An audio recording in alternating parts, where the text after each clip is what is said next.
യൂട്യൂബിന് വിട. സൂര്യയിലെ എല്ലാ പരമ്പരകളും സംരക്ഷണത്തിന് ശേഷം തികച്ചും സൗജന്യമായി സൺ നെക്സ്റ്റ് ആപ്പ് ഡൗൺലോഡ് ചെയ്യൂ. കണ്ടാസ്വദിക്കാം നിങ്ങളുടെ പ്രിയ പരമ്പരകൾ. ഞാൻ നിന്നെ വിഷമിപ്പിക്കാൻ വേണ്ടി പറഞ്ഞു ഒന്നുമല്ല. അല്ല, ചില കാര്യങ്ങൾ പറയേണ്ട സമയത്ത് പറയണം. അതേ ഞാൻ ചെയ്തുള്ളൂ. ഞാൻ ഏട്ടനോട് ചെയ്തതിനെല്ലാം ക്ഷമ പറഞ്ഞില്ലേ? ഇനി ആ വിഷയം വിട്. അല്ല, ഞാൻ വിട്ടു. ഇനി ഈ കാര്യം ഞാനിവിടെ മിണ്ടത്തില്ല. ഇനി നമ്മൾ സംസാരിക്കാനുള്ളത് മാനസയുടെയും സൂര്യയുടെയും കല്യാണം. അതിനുവേണ്ടി ഞാൻ ചില പോംവഴികളൊക്കെ കണ്ടിട്ടുണ്ട്. സമയമാവുമ്പോ എല്ലാവരും കൂടെ നിന്നാ മതി. ആ കാര്യത്തെ നിനക്ക് പേടിയൊന്നും വേണ്ട. ഇത് നമ്മുടെ മക്കളുടെ കാര്യവാ, അല്ലയോ? സ്വന്തം ജീവൻ കൊടുത്ത് ഞങ്ങള് നിന്റെ കൂടെ നിൽക്കും. അത് മതി ഏട്ടാ. പിന്നെ ഞാൻ പറഞ്ഞത് കേട്ടല്ലോ, മിക്കവാറും ഭാവനയും കൊണ്ടേ സൂര്യ ഇവിടേക്ക് വരും.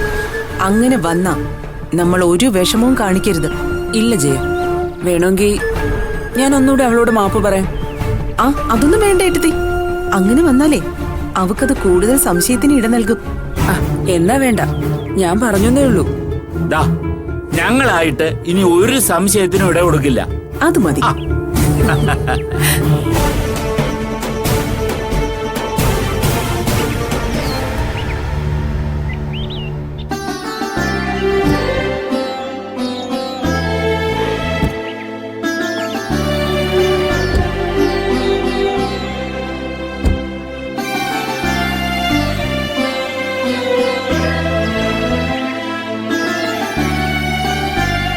സ്വാമി, ഇതാ സേതുവേട്ടൻ, ഭാവനയുടെ ഏട്ടനാ. നമസ്കാരം. നമ്മൾ തമ്മില് ആദ്യമായിട്ടാ കാണുന്നല്ലേ? അതെ സ്വാമി. ഭാവന എപ്പോഴാണ് വീണ്ടും സംസാരിക്കാതായത്?